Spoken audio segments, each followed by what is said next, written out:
Hello and welcome to the Telegraph Cycling Podcast, supported by Jaguar. My name is Richard Moore. I'm with Lionel Birnie. Hello, Richard. And Daniel Friebe. Richard. New name, same old crowd of people. This is our first Telegraph Cycling Podcast. We want to say a big thank you to them and to Jaguar, who are sponsoring us throughout the Tour de France. We'll be bringing you a daily Tour de France podcast. But we thought we'd kick off this new look podcast with an extended interview with David Millar, who is about to ride his final tour after a long professional career. You're listening to the Telegraph Cycling Podcast, supported by Jaguar, with Richard Moore, Lionel Birnie and Daniel Friebe. And we thought it'd be fitting to start with David because he's somebody that we have grown up with as journalists, I suppose. None of us have been journalists in a time when David Millar has not been a professional bike rider. He turned professional in 1997. And I mean, I don't know, Lionel, you sort of came into the sport around about the same time as well, didn't you? Yeah, I started a cycling magazine in 1998 and first covered the Tour. I did a week of the 1999 Tour de France, which was unusual in the fact that there was no British rider in it at all in 1999. And so when you look back from this point here, where we've had Bradley Wiggins and Chris Froome both win the Tour de France, to go back to what was really a period of famine in terms of British cycling. And we knew David Millar was coming at that point. He was a very talented amateur. He turned professional at 19. He'd been talked up by his first manager, Cyril Guimard, as being a great talent, as we'll hear a bit later on. And so for people who were into cycling at that time in Britain, people did think that David Millar might be the first British Tour de France champion. And of course, over the span of his career, you can really see everything about professional cycling in David Millar's career, the good, the bad and the scandalous. And I think, his career has been through such amazing highs and to some pretty despairing depths. And he's come through the other side, and now he's going to wrap up. I'm sure he hopes he'll wrap up his final Tour de France with another attack on the Champs-Elysees. The whole of a generation of cycling is kind of represented by David Millar in microcosm, really. Almost macrocosm, given the length of career that he's had. But yeah, I mean, he was the heir to Robert Millar, to Tom Simpson. We'd had Chris Boardman in the 90s, but he'd entered professional cycling through a different path. Millar had done it the old-fashioned way, going off to France as a teenager, joining a French amateur club, doing very well as an amateur, winning a professional contract with a French team. It was almost cliched, that route to become a professional cyclist. And I first met him in 1997 in a little bar in San Sebastian at the end of the World Road Race Championships, which had been held there that week. It was a Sunday night, the road race had been that day. And I walked into a bar and met Kenny Pride, a journalist who was with David Millar, and it was my first encounter with him. I think he was 20 at the time, but still very much a sort of young kid, really. Very impressionable. You could see that when some of the big name riders walked into the bar later in the evening. The Australian team arrived, the Danish team were there, including Bjarne Riis, a recent Tour de France winner. And Millar quickly got into party mode with these guys. They were handing him all kinds of drinks. He was drinking them. He was smoking cigars. He was really you could see that he was impressionable and wanting to make a favourable impression as well. And he went swimming in the sea that night, lost his leather jacket and his mobile phone, and this story kind of entered the mythology of David Millar in a way, but it did tell you a lot about what he was like at the time. As a young journalist myself, I suppose I got to know him over the next couple of years a bit more as I phoned him during the Festina scandal. He was somebody to phone and get a viewpoint on doping. And I remember very vividly him talking about being out training and having pedestrians shout dope at him and being very upset by that. And I remember what he said about that feeling of shame was very powerful, because he had other options. Becoming a professional cyclist wasn't the only thing he could have done. So he was an interesting sort of go-to guy at that point, and he changed over the next few years. My relationship certainly changed with him over the next few years, and then changed back again, really.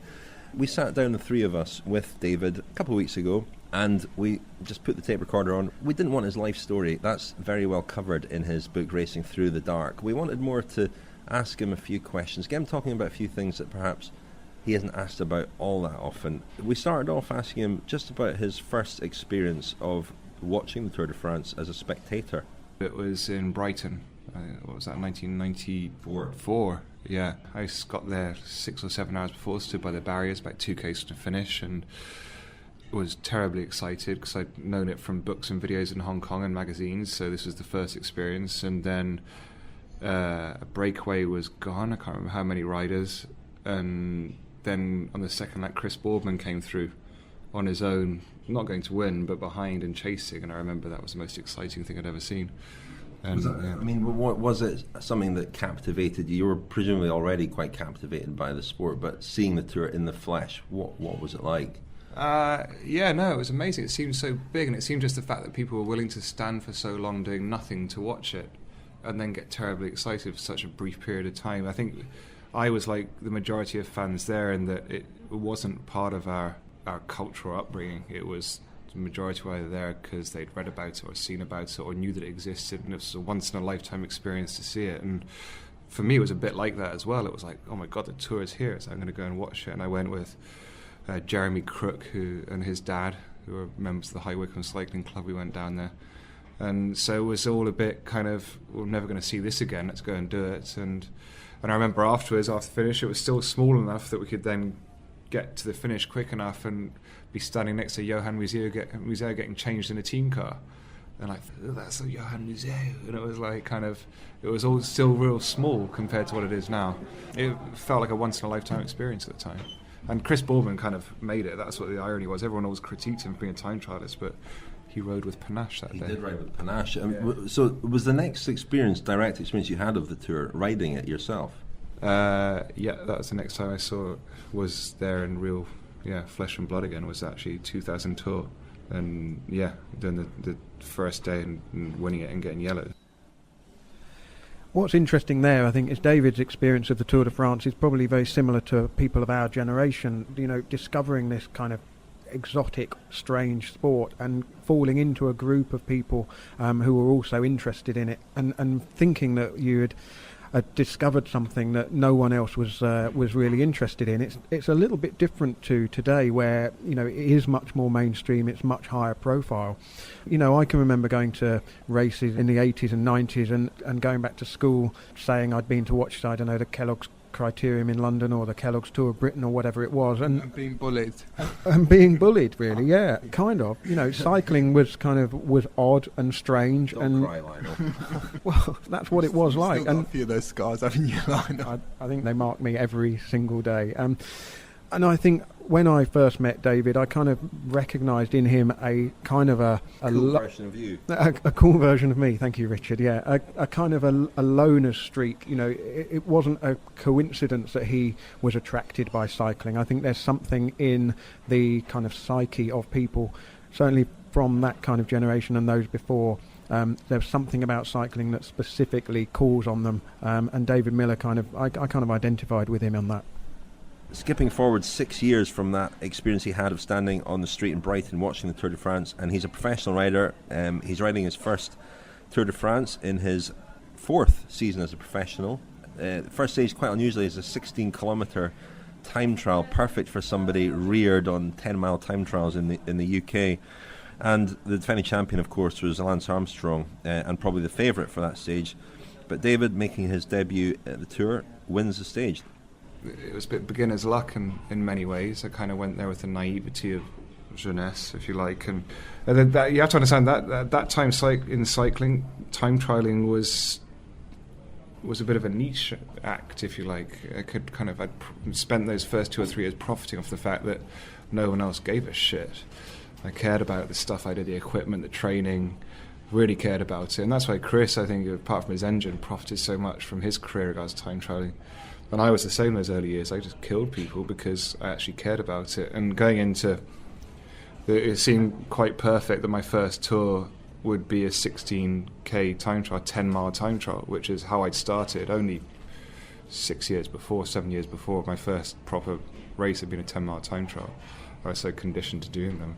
Stuart O'Grady told me, after he'd won Paris-Roubaix, because I was doing Tour of Georgia at the time, I'd called him up afterwards, and he said, I always remember Futuroscope, you were at the start and you were so relaxed and you were signing autographs before the start and you just seemed so kind of sure of yourself. And he said, that's how I felt at Paris-Roubaix today. I was so confident that I was going to do something.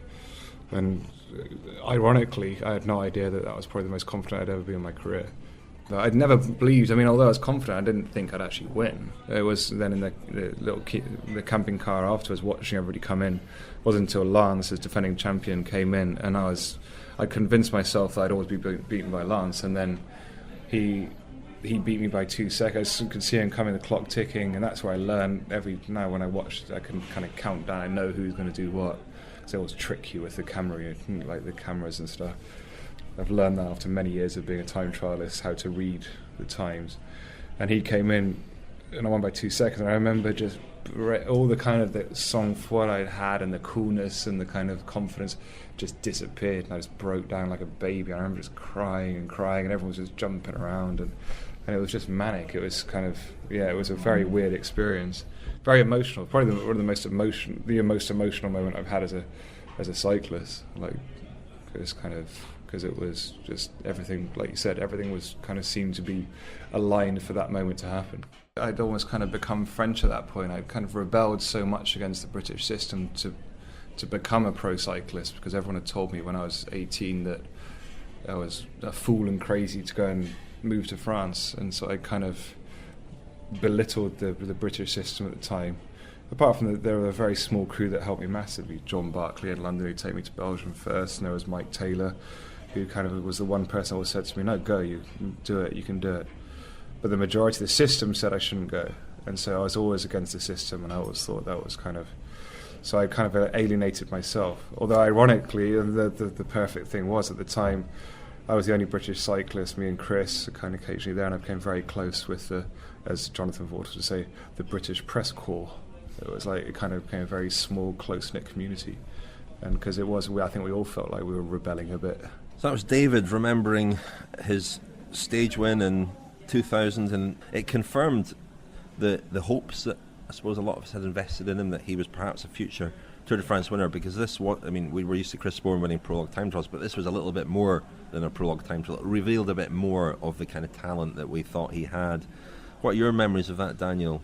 I obviously watched it on TV, Rich, like a lot of people, and I remember thinking that, perhaps Cyril Guillemar's claim that he was a future Tour de France winner might not be as outlandish as it first seemed.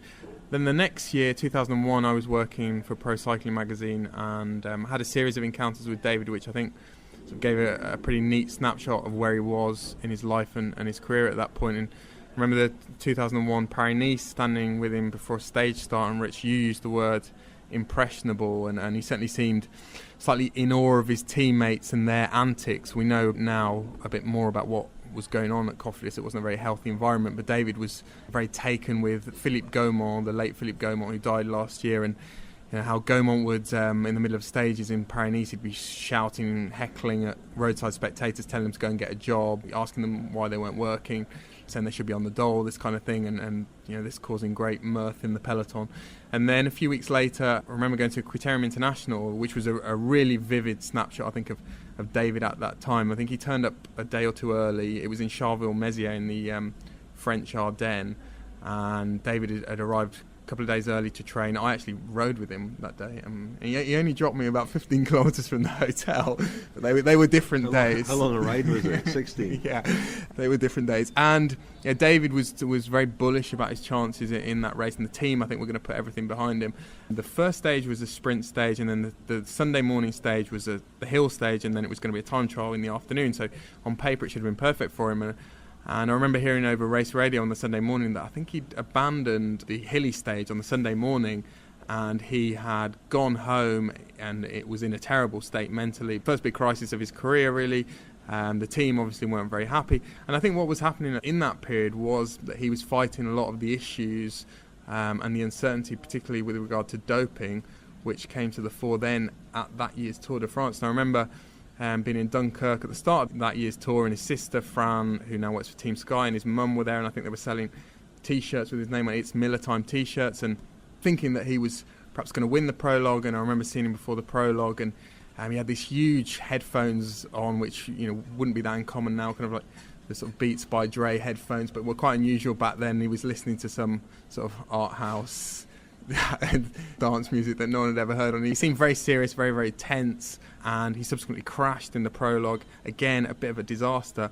And of course, he ended up late in the Tour de France pulling out and deciding that he was going to go ahead and dope and take EPO, which he documented subsequently in his book.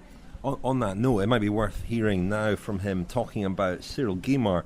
And there's a sense from what David says here about Cyril Guimard of what might have been, perhaps. Cyril Guimard was appointed by Cofidis to be the sort of sports director of the team when it was set up at the start of the 1997 season.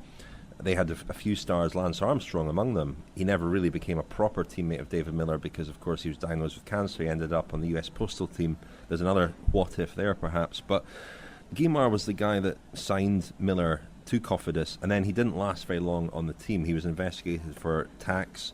He was sacked by the team. It was his last real involvement in high-level professional cycling, but he was one of the most successful directors sportifs of all time. He won the Tour with three riders, Lucien Van Impe, Bernardino, and Laurent Fignon. And for a while, certainly in the late 70s, early 80s, he was absolutely dominant and a tactical genius by all accounts. So here's David talking about Cyril Guimard. I wouldn't ever hear a bad word said about Guimard because I think he'd be, if he came into the sport now, he'd be, again, a genius. All his tactics, his ways of training, everything were all compromised by the EPO era. He would come in, he'd be very much like, he was basically what he did with Castorama and Renault and these teams. He was basically Sky of that time. He was marginal gains. Loved it. Everything he did was based on marginal gains and tiny things and details. And that was all compromised when people started doping so hard. He couldn't, his great ideas of altitude training and equipment and actually being tactical in races were destroyed when people came in with motorbike engines. He was also one of the great characters of the sport. I mean, although you didn't work with him for that long, did he help you in that period of time that you did work with him? Yeah, he was one of the. I remember at Grand Prix de Rennes, he was might have been a little bit drunk or something, but he was going through a tough period because he was getting done for tags, and he was dealing with the fact that François Michelin, he'd always run his own teams, Cyril Guimard, and Cofidis was created. Most cycling teams that exist are created as an independent, almost entrepreneurial business that then brings on a big sponsor. And then that bit like Roger Léger would do. He had his Vélo Club Paris, and then he'd had like Crédit Agricole, GAN, all these different sponsors. Cofidis was a corporate cycling team. François Michelin, the boss of Cofidis, created that with bucket loads of money and said, I want the best person in the world to then run my team, Cyril Guimard. This was at the time. So he walked into a team that basically, no matter all his knowledge, he had François Michelin, who made the decisions ultimately, which Cyril Guimard could never cope with, and he was going through a difficult period anyway. And Cyril Guimard is basically autocratic. That's what always made him so good. But the thing is, he was the one that said to me, David, don't do what these other guys are doing. Wait until you're older and then see how the sport is. Cyril Guimard said that to me when I was 20 years old. When I was on Cofidis that first year, he came into me one morning. What he was talking about. He knew exactly. He hated it. He hated the fact that EPO and drugs have become so prevalent. And he said to me, David, don't do what these other guys are doing. Wait until your body's developed. He said, you're still a kid. That's why he'd always said to me, do the Tour de France when you're 23, when your body's older, and we'll see how you do. But don't even think about doing EPO and these other things until you're older and see what the sport's like. This reminds me of a quote that Greg LeMond in his first tour in 1984 was third, and at the end of the tour, Guimard said to him, Greg, you rode that tour on half a leg. And it was only sort of later that the implications of that, of what he meant, really sunk in. So it sounds like it chimes a little bit with that. Again, Greg LeMond was this great young talent who he had spotted in an unusual place and brought to Europe and cultivated and nurtured. I don't think it's by chance that Guimard, what people now see as his downfall and as people would belittle Guimard now, his downward spiral was in direct correlation with the upwards ascending spiral of doping. He was never comfortable with it. He never liked it. He was a great romantic. He was a great worker. He was a great believer in details. He didn't believe in cheating. Did you keep in touch with him after he left the team? No, passing and kind of, he saw me as his little artiste. The Telegraph Cycling Podcast, supported by Jaguar. Interviews and analysis. We've got the big talking points covered. What comes out of listening to David talk about Cyril Guimard, and also Guimard's kind of confidence in him, having seen so many talented riders over the years, and also the way that the sport had moved on, and so, as David says, Guimard's tactics were basically, they were nullified by EPO. There's always been a sense of kind of vulnerability about Millar, I think. I remember the 2000 Tour, which was his first. He obviously won the yellow jersey in terrific style, held it for a couple of days, was the focal point of a very small gaggle of British journalists, so every day he was kind of dealing with us and we were documenting his story. And then over the period of time that I was on the race, you could see him unravelling a bit, and you could see his searching around for a Guimard-style mentor that just wasn't there on that Cofidis team. And I remember very vividly the race went up Mont Ventoux, and Millar, took his cap off and basically threw it in a kind of tribute to Tom Simpson's memorial, about a kilometre or so from the top. And the following morning in the start village, Tom Simpson's daughter came and found Millar and just wanted to thank him for the gesture. Quite a poignant moment. British cyclist up there on the Ventoux. It hadn't been visited all that many times since Tom Simpson's death by the Tour de France. And Joanne Simpson, I think it was, gave David a little piece of rock from the rocky moonscape that there is up at Mont Ventoux, and gave it to him and said, I'd like you to have this as a little kind of souvenir of for yesterday. And Millar kind of looked at it and considered it for a moment, and just the absurdity of having to ride a Tour de France stage, which is like 248 kilometres, I think it was, over the sort of Izoard into Draguignan, I think it was. The absurdity of having to ride that stage with extra weight in his pocket, but he couldn't chuck it away, he couldn't give it to anyone. It was just a little moment of kind of absurdity, really. And that day was a horrendous day for everyone on the race. I think it was, the stage time was like 6 hours 50 minutes for Botero, who won, something like that, and Millar came in a group of another 40 odd minutes down, and then they were in their Cofidis camping car and they were stuck in traffic for 2 hours or so, and he didn't get to the hotel until very late, and their recovery time was completely compromised. And in the morning he went and confronted Jean-Marie Leblanc about this, the tour director, the man in charge of the route, the man at the top of the Tour de France. And for David Millar, at 23 years of age, I think, in his debut tour, to act as a statesman, a patron almost, it showed one side of his character which kind of counterbalanced that fragility and that vulnerability. There's always been these two sides to his character, haven't there? And I remember in 2002 going to interview him at the Dauphiné for a Scottish newspaper. I went there for the week just to do an interview with David Millar ahead of the Tour de France. And again, that expectation around him that started building in 2000 was still bubbling away. There was still a hope that he would emerge as an overall contender, somebody who could sort of finish in the top 10 of the Tour. So I went to see him at the Dauphiné, and he was not the open and accessible guy he'd been certainly when I first met him. He was evasive and didn't appear to want to sit down and do an interview, and kept making excuses and inviting me to his hotel, but it would be impossible to go, and it was just one thing after another. And eventually in the start village, on the morning of the stage that actually finished up Mont Ventoux in that race, I finally sat down with him, but he was a different person. He was sitting there, he wouldn't let go of his bike as if he was wanting to make a quick getaway, didn't take his sunglasses off. Even though he had his sunglasses on, I could see that his eyes were just following the podium girls who were, I remember, in abundance in that particular start village. And he wouldn't engage at all with, even when I tried to ask him about that night in San Sebastian, there was no sort of humour. I remember, again, very clearly some of the things he said. I'm a professional now, I don't read books anymore, I don't listen to music. So I was trying to get him to talk about his hinterland, which he'd always had.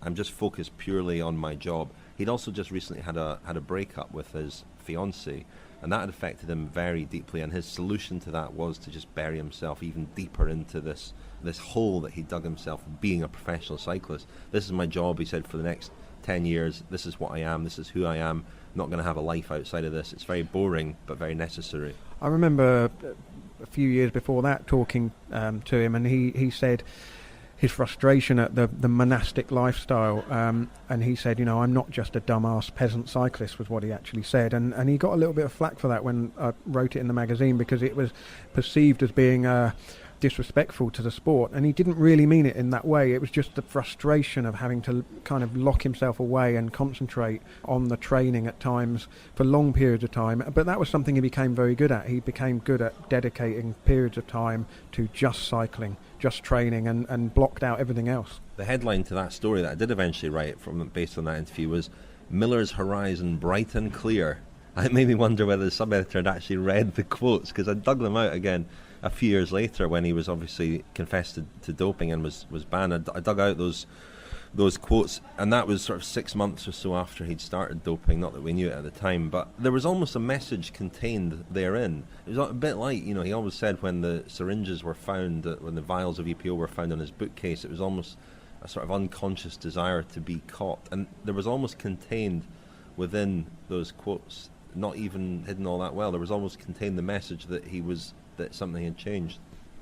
I think we all felt him losing his way quite soon after that initial success, and probably after he did finally resort to doping in 2001, and it was a gradual thing, and he was perfectly entitled. He was within his rights in 2003 at the Tour de France, the prologue in Paris, famously to rant and rave at his team's mechanics because his chain had slipped and it had effectively cost him the first yellow jersey in the race, and that was a perfectly justified outburst, but there was a certain amount of arrogance in it, and there was a sense then that he had got ideas above his station, and he wasn't quite living up to the expectations and to quite living up to the standards that he was setting himself, but he was also really distancing himself from us in the media, and from my point of view that lasted throughout his ban up until the first time I saw him after he'd been caught with the syringes and effectively charged with using EPO was in the wind tunnel in San Diego in 2006. He was there with his new team, Saunier Duval, still banned. But again, even then, you felt that he was someone who had really lost himself and was trying to find a way to kind of reinvent himself, which he subsequently did very, very successfully. So let's hear from David again. As we said, he's had a long career. He's ridden with a lot of people, ridden under a lot of people as well. So we thought it'd be interesting to throw these questions at him and hear what he had to say. Best teammate in your career? Ryder Hesjedal. Last year at the Tour de France, stage 2, I think it was, when I was in virtual yellow, he was the only person on my team that realised. And he came up to me on the descent like 40 k's ago, gave me his bottle, because I had no bottles left after the climb where we dropped all the Francis Dejoux dropped all the sprinters. Gave me his bottle and said, "David, you're in yellow." And just like, it's like, he's like, "What do you need?" And he stuck by me, and oddly, and the rest of nobody else on my team realised. And because I kind of so got into that role of kind of being super domestique lieutenant to my team, I didn't want to kind of say to him, "Guys, I'm in yellow, let's do this." And it was, I thought they just assumed that I was, and no, none of them did apart from Ryder, and I'll always remember that. Okay. And we've spoken about Guimard, David, but what about best director sportif? I'm going to put an equal. I'm going to put Matt White and Charlie Wegelius, the two of them. Like they're amazing, the two of them. They've got very different techniques, styles. Whitey's massively charismatic and joy-filled, and just this hugely inspirational figure. He walks in the room and you raise your game after he's spoken to a team. Charlie's very much rational and kind of goes through everything technical, but he sees when something's not right. He notices details and goes and sees people in their rooms afterwards and talks to us the race. And yeah, they got two very different, but they're very much the modern generation of director sportifs. They're very much rider orientated, and I say Whitey and Charlie are the two best I've seen in 18 years. You have this new generation of riders coming through, are becoming DSs, who don't have all the baggage of X generations, and who kind of are working in a more modern environment. And for me, I kind of like to work with people who are good at what they do and care about it. I just find that I take more pleasure working with my generation because they are kind of modern. They are they'd not stuck to the old school methods of autocratic. This is what we do, and etc. And this is how. These are the perimeters we have. They don't seem to have perimeters, and they don't seem to have operating methods. So it's all very kind of free and very interactive. And being on the tour 3 weeks away from home, often you have to share a room with somebody else who's also been eating all those energy gels and all that pasta. So who's been the best and the worst roommates over your time on the tour? I think I almost have my own room now the last 5 or 6 years. For that reason. Yeah, me. Again, I'd say Ryder, I'd say Christian van der Velde, Lachlan Morton. Little Lachlan's great.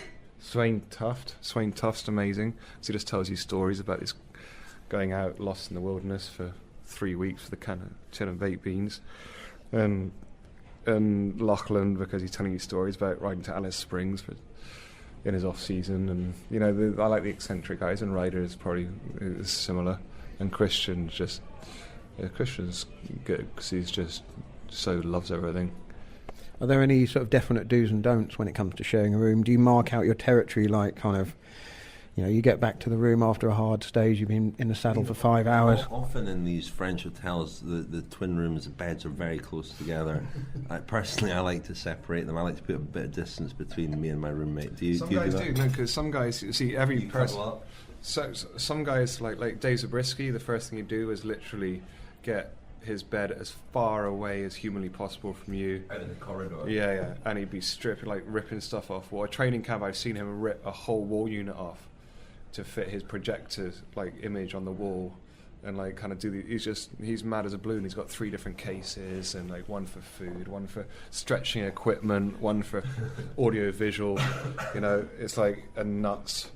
It's like so, and then you got other guys who are pretty loose, and they're like training camp with Ryder. He's got his latest thing is juicing, so he's got his own juicer, and he's going out every day finding those vegetables, and he shares, and he's making it takes him so much time to like source and make this juice, and do this, and I wouldn't be able to do that for myself. He'll take time to do it and make it for me as well, to the point that I was at massage one day, and I knew he was doing this, and I thought, if I was Ryder, and doesn't really paint a good picture of me, but if I was at the room massage, I think, oh God, this is nice. I'll just make one for me, save all the hassle.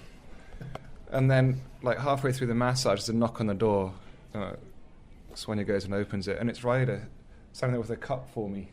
So, I made you a juice, Dave.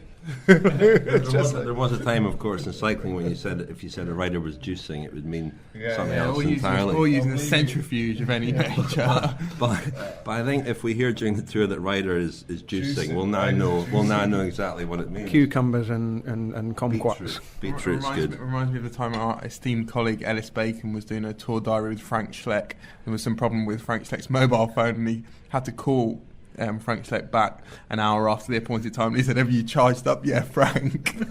Who's been the best leader? Best leader. Mark Cavendish. Yeah, by far.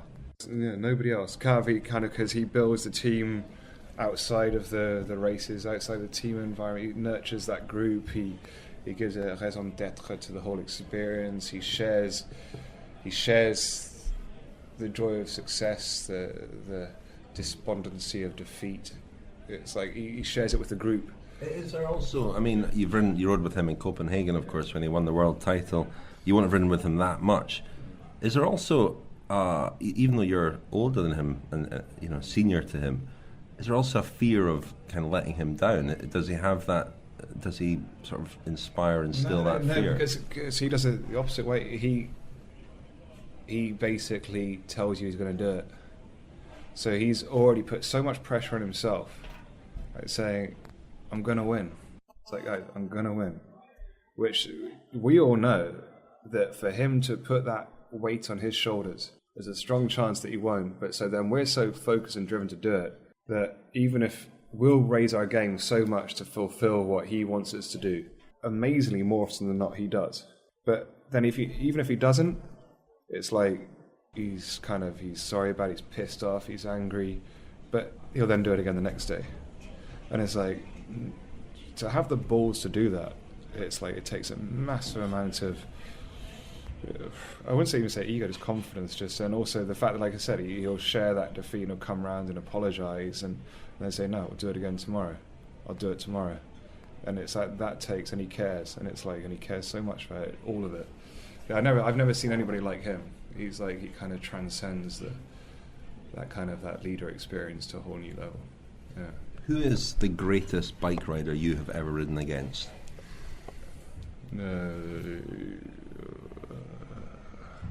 Got a lot of time for Sagan. I think Sagan's just like, I've never seen anything in my whole career. I've never seen anything like him. From 2000 and I think it was 2010 Paris-Nice when he came on the scene, and I was going really well, and he was just, I was normally, if he hadn't been there, I was kind of one of the best guys in that kind of attacking finales, and he was just disappearing. I was like, who the hell is this guy? And then it's the fact that he's got that physical ability, the tactical savoir-faire, that the bike handling's off the grid. Like, we've never seen, in the pro peloton, we've never seen somebody like him. It's like having a skater, like having a BMX rider hanging out, like, who's got all the kind of ticks, and it ticks all the boxes for... Do you see that? I mean, we see his wheelies, obviously, but in the bunch, I mean, Daniel's talked about his ability to sort of move through the middle of a peloton, which not many riders can do in the space of a kilometre or two, you know? No, he's just super skilled, because most pro cyclists are pretty dorky on a bike. They haven't done BMX and they haven't done like skate. They haven't done this kind of those extreme sports, if you like. I mean, and they haven't got that ability. And I was a tourist of Switzerland last year. I was kind of up the front, mingling a bit in bunch sprints, and a lot of what we see is him independently doing kind of weird thing. We see the bunch sprint at the end where he's doing a great sprint. But I was there very close to him, watching him for the last 5Ks, kind of just a little bit for my own personal kind of curiosity, following him, watching him doing stuff, and he was bonkers, like smashing guys, bumping, like literally aggressive, fearless, just bumping into guys, hopping over stuff, putting himself in the most precarious situations and putting himself back out. There was no elegance, there was no kind of like Cav, if you like, slides through gaps. It's all very rational, calculated. It's all, he's focusing and figuring it out. Sagan is just like smashing it through it all and pulling himself out of every situation where people would have already crashed 3 times, and then coming out the front and sprinting. You're just like, oh, what the hell? It's like a new breed. It's like, what the hell are you? You're listening to the Telegraph Cycling Podcast, supported by Jaguar, with Richard Moore, Lionel Birnie and Daniel Friebe. So there was David nominating some of the best. We couldn't draw him, unfortunately, on worst teammates, but never mind. Some interesting answers, though. Daniel, any of his nominations there surprise you in particular? I'm not necessarily surprised. I'm intrigued by what he said about Mark Cavendish being the best leader he's ridden under. This is something I've heard from a lot of people who have ridden with Mark Cavendish as the leader of their team. Just they're interesting to hear him talking about how Cavendish really shares in the sort of successes and failures, really kind of rallies the team around, probably in contrast to Bradley Wiggins. Of course, David has ridden with Bradley briefly at Garmin, probably had a quite contrasting experience with Bradley, certainly at the 2009 Tour de France, even when Bradley was performing very well. I remember David in his book talking about how Wiggins has gone missing on the final day on the Champs-Élysées. And then about Sagan, I mean, David's always been a very astute observer and commentator on other riders in the peloton. It was just really interesting there to hear from someone who has witnessed it firsthand just how good, how adept Sagan is there, and how unique in the context of, David has, as we've said, his career has spanned 18 years, 2-3 generations, and to hear him say there that the peloton has never seen anything quite like Peter Sagan is quite an eye-opener. You do get an insight there that you don't get from just watching the race. We all know that Sagan's immensely powerful, usually well positioned, etc. We don't necessarily always see how he gets into that position. And you've, I think, talked before, both of you, Lionel and Daniel, about Sagan having this ability to weave through the bunch and find spaces that aren't there. I think probably uses a bit of physical force at times as well. But to get that insight from someone who's actually riding with him and alongside him is fascinating. And as you say, when you think about the riders that, David's career spans riding with Tony Rominger at Cofidis to riding with Peter Sagan, Adam Yates, it's remarkable that the span, if we look at it in 10, 15 years, we'd say his career almost, in terms of riders he touched, would almost have spanned sort of 40 years. I think one surprise for me, Rich, in those couple of answers was that David didn't use a single French expression. Am I right? Oh, goodness. I'm sure he did, Daniel. I think by then, been a raison d'etre. But by then he was probably feeling quite self-conscious about it, with you having mercilessly mocked him throughout. I think he was feeling a little bit self-conscious about that, so maybe drop the French expressions. Let's move on to talk a little bit about David's legacy before we hear a last couple of little segments from him as he looks forward to his final tour and retirement itself. We spoke earlier about how he changed in the early 2000s as the pressure and the doping really did bring about changes in the way that he handled himself, his demeanour, etc., his relations with us. It kind of went full circle. And, there's an honesty in David, I think, that came out in his evasiveness and rudeness in 2001, 2002, around that period. And as Daniel says, when he re-emerged with Sonia Duval, he was still finding his way. He was still unsure of himself. He's now lauded as an anti-doping campaigner. We should remember that there hadn't been a path for that sort of redemption. He beat that path down in a lot of ways. And it's kind of, there's a lot, you look at the bookshelves now that's full of books by repentant dopers. David he was kind of the first, really. And it wasn't taken for granted that he would be accepted back into the sport and that he would be also accepted by bodies like WADA, UK Anti-Doping. And he always talks about it not being enough to just return to the sport and say that he was doing it clean. He had to prove that he could win clean as he had won dirty. And he won a time trial stage in the Vuelta in that first year back in 2006. And that evening, as the legend goes, he wrote a letter to UK Anti-Doping offering his services. And the relationship with the anti-doping bodies really started there. It didn't start before he returned to the sport. And, again, he beat a new path there. And I think in the way he handled himself, the way he conducted himself, the way he communicated with people, there was an honesty about him then that is reassuring, I think. You talk about that time trial in the Vuelta, Rich. That day, I think, was very significant for something else, in that David, in his press conference after the race, said explicitly, "This is a clean victory. I've ridden on bread and water." And I think that was a hugely important message. And I think that the present generation owe or have a great debt of gratitude towards David for statements like that, which were very, very unusual at that time. Would almost earn you stigma in the past, in a way, because there was a finger kind of by implication pointed at others in proclaiming himself clean. Yeah, but let's not forget, David's first major race back was the Tour de France in 2006, which started in Strasbourg under the incredibly stormy skies of Operation Puerto, and Ivan Basso, Jan Ulrich being kicked out of the race or sent home by their teams as the net tightened on Dr. Efemiano Fuentes, the Madrid-based gynecologist who had run a sophisticated doping network that spanned teams and generations and basically dominated the upper echelons of the sport. And I had a pretty uncomfortable time with Millar during the lead up to that tour in Strasbourg, which started with a prologue time trial, which David Millar would have been a favourite for in his in the first phase of his career. I wrote a comment piece for a magazine which basically said that given everything that was going on, it would be a pretty damning result if David Millar were to swan back into the sport and on day one win the yellow jersey in the Tour de France, because at that point he hadn't been through those redemptive steps. He hadn't made any statements really other than to say I'm coming back. And so you're absolutely right, Daniel, that moment at the Vuelta was really a huge one, because He'd won a big race for the first time since his ban, and here he was proclaiming that I have done this clean, whereas some of my results in the past had not been achieved without doping.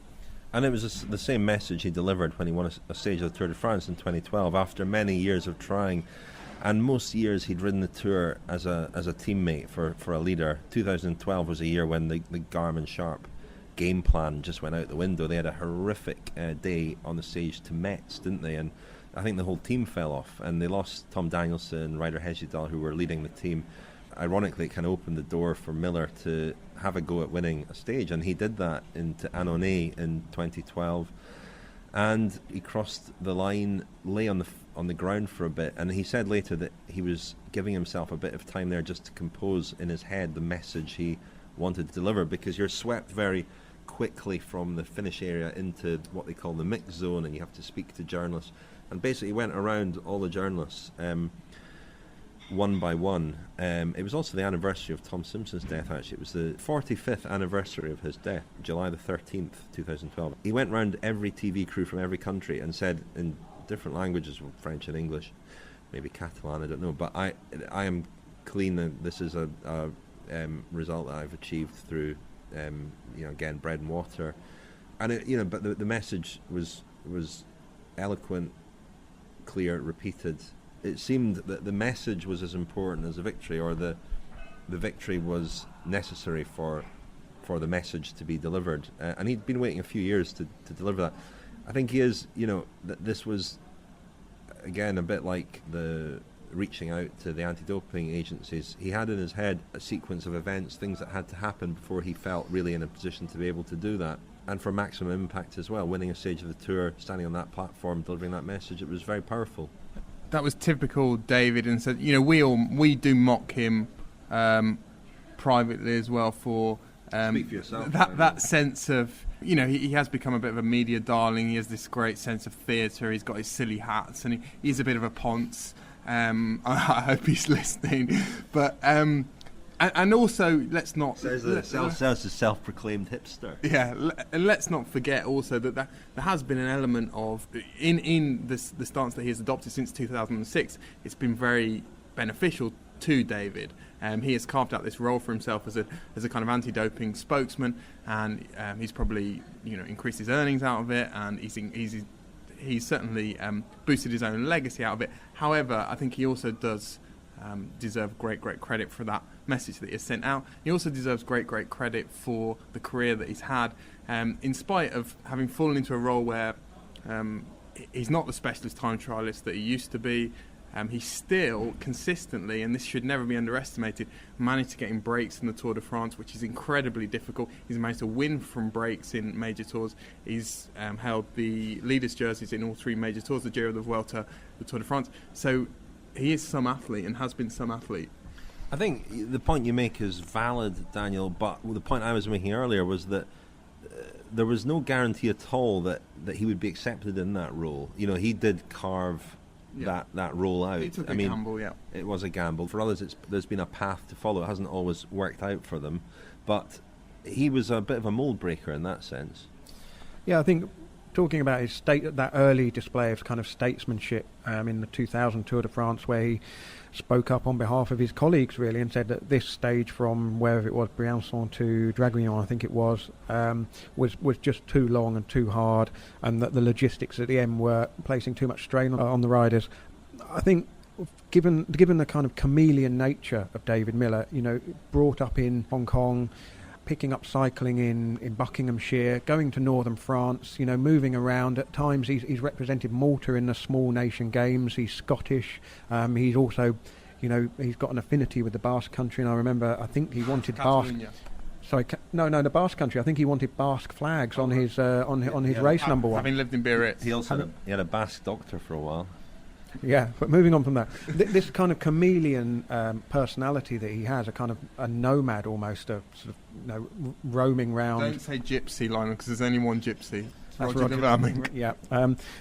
But despite that, when the occasion has called on David Millar to be the statesman and to almost represent the sport, he's not been found wanting. And I think probably the finest example of that was the day in the Giro d'Italia when Walter Wayland died in a terrible crash, and Millar was in the break and took the pink jersey that day, and so found himself thrust into this, into this spotlight almost as the spokesman of the peloton. And in those circumstances, that places a tremendous strain on somebody's character. You have to be the figurehead of the race during an absolutely appalling, traumatic 24 hours. But you couldn't really have chosen a better figurehead on that day, somebody who could represent the peloton. And despite the fact that he'd served a doping ban, he'd come out of the other side, and I think that speaks volumes for him. So David retires, as we mentioned, a few times at the end of this year. That's a big moment in professional cycling, really. And we did tease him a little bit about how he's going to mark the occasion with, I think, a week of parties and other kind of gatherings. Not like him to go out in such modest fashion. Will that coincide with the Tour de France at all? Is he choosing the middle week or the final week, or will he wait until afterwards? There's every chance it will. We did speak to him a little bit about this final year. David told us about his motivation for retiring at the end of the season, and it being partly because his two sons, Archibald and Harvey, are growing up. It just became too selfish. I've been bike racing as a professional for 18 years, and I've only got them as little boys for this, and to miss that because I want to do 2 more years because it seems right, and because I'm so lucky to do something that I love, and it's well paid, and it's great, and etc. No, I'd rather kind of have the boys, like, know them and them. This is like bike racing I've done. I've had all the great moments. I've done all this. I've got my boys for a handful of years when I can carry them. That's the loveliest thing. Carry your little boys, pick them up and carry them around. They're going to be men that just don't want to know me at some point. So yeah, that's the big point, big reason. This year's Paris-Roubaix was a personal challenge for him to complete, and he spoke of the feelings he had as he neared the very end of the race. Got to the velodrome and I kind of just been in that front group reasonably easy. I didn't think it was that hard, to be honest. I think because of the wind and stuff, and then I punctured and changed my wheel twice when I was off, and then just kind of gave up. I was like, I'll just ride her in. Just let groups pass me and just kind of just get back. I'm not really that stressed now about the race. Got to the velodrome, I'm doing the first lap, and there was a group in front of me, and they were all obviously just had crossed the finish line and were coming to pulling off at the end, and I was doing on my own my first half lap or lap, and they're all kind of blocking my kind of way through to the half lap. I thought, oh my God, I'm not going to push through.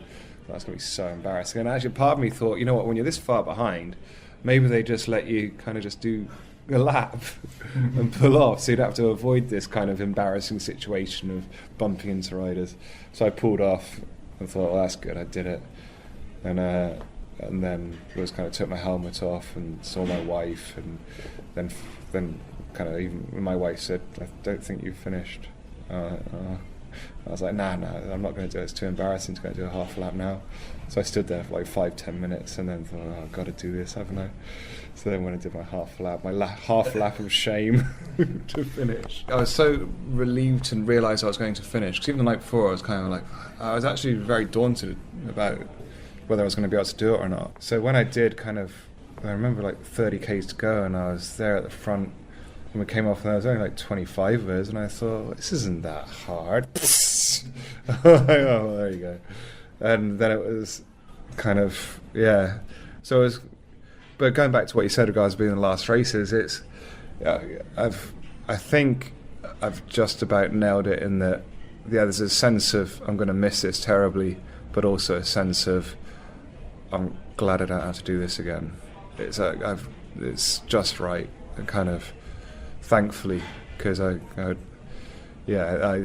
going to miss it terribly, but also there's a lot that I'm not going to miss. So it's kind of just that middle ground, I think. And this year's tour will, of course, be David's final Tour de France as a professional rider. How is he approaching it? Will he be allowed onto the Champs-Élysées at the head of the peloton? And indeed, would he want to be allowed that honour? It's going to be fun. I'm really looking forward to it. doing my last Tour de France and knowing it's my last Tour de France and just reveling in the whole experience of being there and kind of knowing this is the end. And like I said before, which you took the piss out of, the drama, the romanticism. I always thought I'd get to like Champs-Élysées and it'd be like because I remember watching Stephen Roach's last tour and seeing the images on Channel 4, something bawling his eyes out on the Champs. And I thought, oh wow, that must be amazing to like feel like that, and I've done something, get to that point where you know it's the end. You're so upset that it's over. And I always thought I'd be a bit like that. Now I realise that I'm not going to at all be like that. It's kind of, I'm going to finish. It's going to be like, oh, No, really? Even if you win it. Well, the whole thing. Yeah. Win the tour. I'm not stopping if I win the whole thing. I just want to get to the Champs, and yeah, it's lovely. Been good fun. I'm out. You have to understand, when George Hincapie kind of went off, he was going around asking all the people, do you think I should do this? Do you think... It was like, David, what do you think I should do? Do you think I'll go think they'll let me? And I was like, George, just do it. It's like, you don't have to ask them or get the permission. Just get in the break. There's always a break on the Champs. Just, you're a racer, get in the break. It's like, it's always kind of confused me, the fact that people expect to be let off the front. I'll take it if they let me, but at the same time, I'll just race to get in the break and be off the front. It's good fun. It'd be nice to be able to race the Champs the last time, even when you know you're going to get caught and beaten. But it's nice to be off the front. If you get let off the front, then I think it's a great honour, but I don't think it should be a kind of a dilemma you think of. So we're nearing the end of our David Millar special, which launches our new Telegraph Cycling Podcast, supported by Jaguar.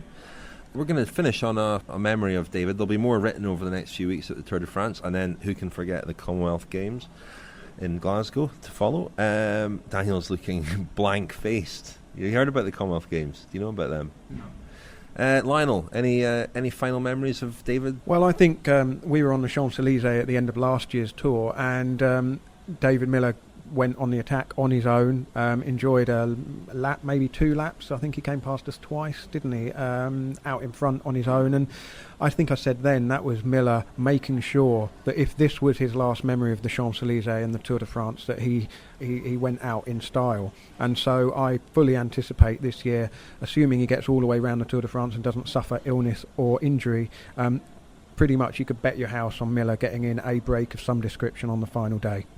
Well, I've got a couple memories of David. One is the passionate David Millar that we saw in the Giro in 2008 when he was in a break, kind of break that you would have fancied him winning from. It seemed to be set up quite nicely for him. They were coming to the finish and the chain snapped on his bike and he got off his bike and he tossed it into a field. It was one of the most impressive bike tosses. You'll find it on YouTube. The other sort of more personal memory is, I remember in the 2010 tour, he was having a really tough time. In fact, his book, I think, opens with him struggling to finish within the time limit on the Madeleine stage. He'd crashed, he had a broken rib, and then in the final week, he came down with bronchitis. I do remember in Pau on the rest day, they were staying in a very, very shabby hotel on the outskirts of town. It wasn't very nice at all. And in cycling, you know, the pro teams put the list up by the lift usually of which riders are staying in which rooms. It's very easy to find them. I went looking for David Millar, went up to his room, the door was ajar. I knocked on the door opened and there was an old man sitting on the sideboard. It wasn't David Millar, aged by the Tour de France. David was actually lying in bed, and this old man was just leaning there chatting away to him, and he eventually left. And I said, who was that guy? And David said, I've no idea. He just came in. I didn't have the energy to tell him to leave. And he says he's been here for the last hour. It was just quite a funny kind of human moment, and it was just one of these farcical, bizarre things that you see at the Tour de France. Yeah, I think my final word, Rich, on David would be that he is one of professional cycling's great survivors. Survived 18 years, survived sort of the post-Festina era, survived his own problems with the doping ban.